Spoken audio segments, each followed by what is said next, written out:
3, 2, 1. What's up, everyone? Dan here, Crypto Capital Venture, June 29th, 2018. I hope you had an awesome week. It happened today. I had a prediction. I tweeted it, and it was pretty close. As of right now, it's happening. So hold the applause. Hold the applause. Let's see what happens next. But I want to talk about it, and I want to actually go over first the tweet, and then I want to show you a comment that somebody made, which is a really good point. So the tweet that I'm talking about was this morning. I said, this 4-hour has me short-term bullish, the 4-hour chart. I'd anticipate a revisit to test $82 sometime soon. So that was a tweet. We were at 73.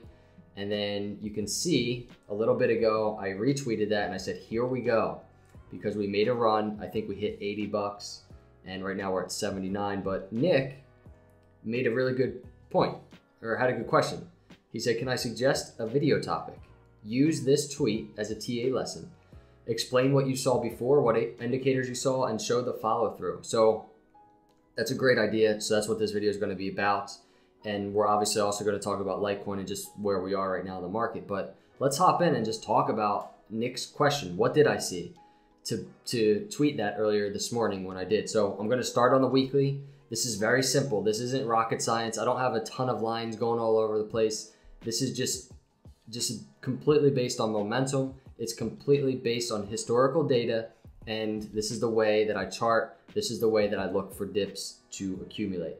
So first off, very simple foundation to my mindset. Number one, look how incredibly oversold we are.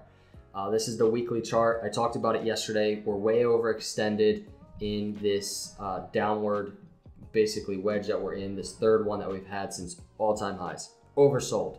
Obviously, that's one thing. So that's the foundation to where my mind's at. Secondly, I want to show just these three downward wedges that we did have, right? So this first all-time high to this low that we had in that wedge, 76% within like less than a couple months, I believe. And you know, those wicks are really long on the bottom, long on the top. So it might be closer to like 60, 65%, but let's just say 76%, that first downward move right there. So the second downward move right here, 56%. This current downward move from that previous lower high at 180, right? 60%. We're at 60%. So I want to point out to you that these wedges have been pretty consistent, not just in these previous three wedges, but over time, these pullbacks. So this plays into the story of, wow, right now, even on the daily, even if we're going to $20, right now, we are oversold, we're overextended. So next up, in terms of all of that happening, we're still on the daily chart. I want to point out to you the 50 EMA, which I've done a video on this. So this first downward move that we had, right, that we just looked at. So from the 50 EMA to that new bottom that we made is 45% at that time, just around 45%. This isn't perfect. And then from this bottom right here to the 50 EMA right here, 35% extended before it leveled off. Obviously, you see the EMA coming down, leveled off, and then we popped right back up to the EMA. Now this time around, so first we have 45%, 35%. Right now, basically probably around when I did that video, close to when I did that video, or not the video, the tweet, we're around 33% from the 50 EMA. So this is the daily, and to really get a closer look of what I was looking at, let's go to the 4-hour and really well, actually first, before we go to the 4-hour, I did want to point out the lowest that we got on the 50 EMA to a new low was 57% in the bear market. And I just want to point that out because obviously the bear market in 2013 to 2015, you can see, if I can stop moving the chart around so much, we continually came down, bounced back up to 50 EMA, came down, bounced back up 50. It happens over and over again. So the most aggressive move from that 50 EMA was the low, basically. That first low in Litecoin was 57%. So that just kind of gives you a little taste of where we are in terms of pulling away from the 50 EMA in this market. 45%, 35%. Now we're at 33%. What would a 57% from the 50 EMA look like? Probably right now it would look like around a $50 to $55 Litecoin. That could possibly be something that you look out for a bottom type of situation. But in terms of what I saw on the 4-hour chart, let's talk about it.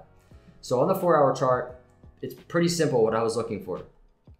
I was looking at this.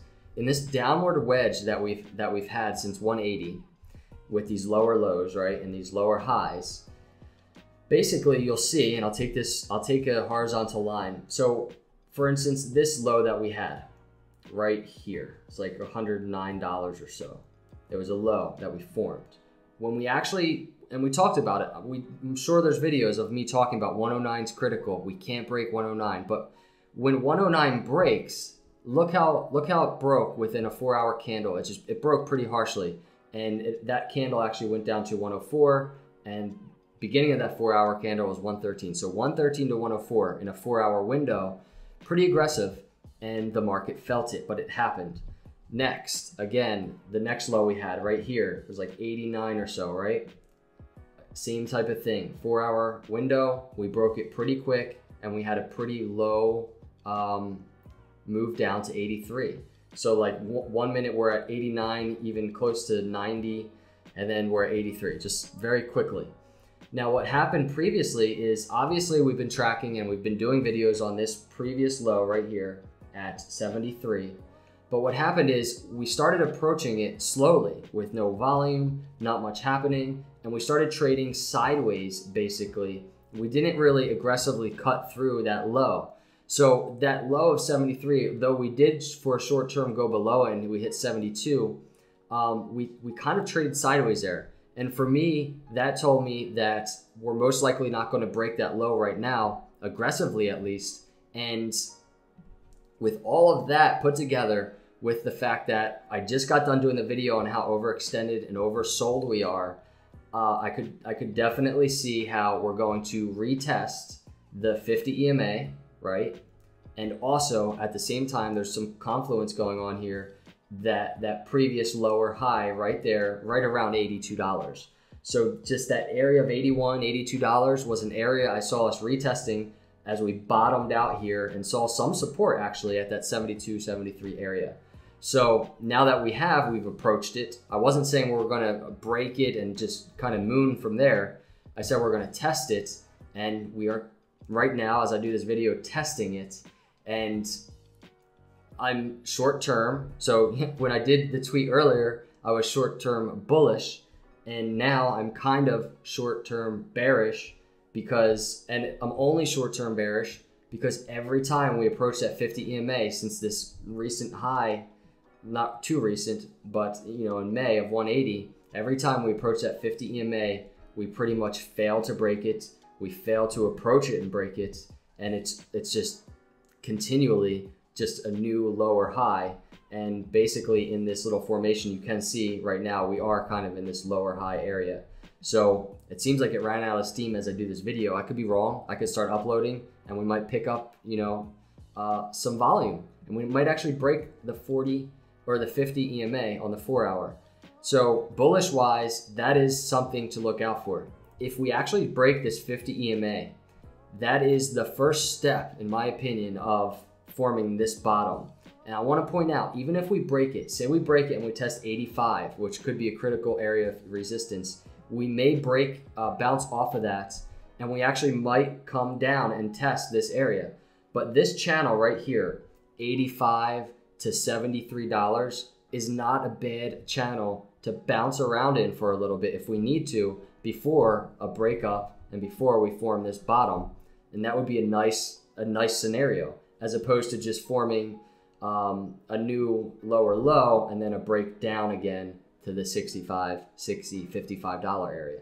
So, and really to get a picture of what that would look like, trading in a channel, right, to form this bottom of $85 to $73, you can really go back to the second bottom that we had. It's a pretty, it's a pretty sideways channel that it traded in. Although this move above the 40 EMA brought us up a little bit, you can see we kind of bounced around in here, and then we tested the 50 EMA as it kind of came down and met us, and then we broke it, and then we were above it for a while. So Same thing, we trade sideways a little bit, and I don't know if you can see my chart, it's so messy.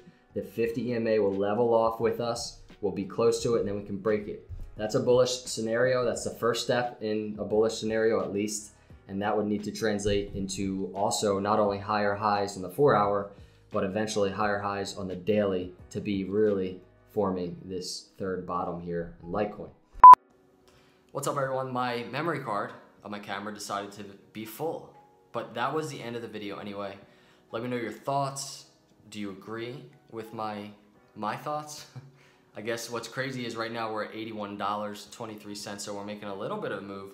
Will we break $82? Will we break the 50 EMA on the 4 hour? That's a question. If you're not a subscriber, please subscribe. I'd love to have you as part of the channel. Always trying to put out good content for you all. Always want to learn from you guys as well. So appreciate all of you for subscribing, for watching, for liking. As always, I will see you in the next video, and God bless.